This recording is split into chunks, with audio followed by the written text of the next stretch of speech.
Issue sa kalusugan, tubig at urbanisasyon sa Asia-Pacific region tatalakayin sa APEC meetings sa Cebu. Nagbabalik si Ria Fernandez mula sa Cebu City live.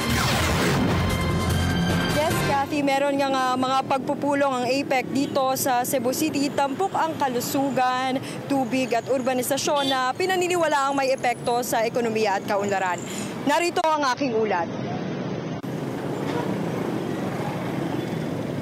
Urbanisasyon may epekto sa pagkamit natin ng hinahangad na sustainable na paglago ng ekonomiya at kaunlaran. Ito ang dahilan kung bakit kabilang ang mga ito APEC 3rd Senior Officials Meeting at related meetings sa Cebu. Sa August 30 hanggang 31, isasagawa ang 5th APEC High-Level Meeting on Health and the Economy o HLM5. Susuriin dito ng health ministers ang koneksyon ng kalusugan at ekonomiya sa rehiyong Asia-Pasifiko. Tatalakayin din ang mga pangunahing isyong pangkalusugan. Isang roadmap din ang bubuin dito na inaasahang makatutulong sa pagkamit ng isang malusog na Asia-Pasifiko pagdating ng taong 2020.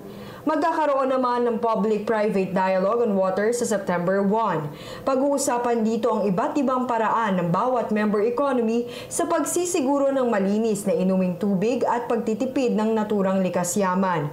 Nakaschedule naman ang symposium on urbanization sa September 4, kalahok dito ang mga opisyal ng pamahalaan at pribadong sektor na pag-uusapan ang mga hamong kinaharap sa lungsod at ang mga solusyon upang tugunan ang mga ito. Yes, Kathy, pagkatapos nga ng mga naturang pagpupulong ay ipepresenta sa APEC senior officials yung mga magiging resulta na maaaring magamit ng buong Asia-Pacific region. At yan ang ating balita para sa APEC 2015 mula rito sa Cebu City. Sa tulong ng PIA Region 7, ako po si Ria Fernandez para sa Telebisyon ng Bayan. Maraming salamat kasamang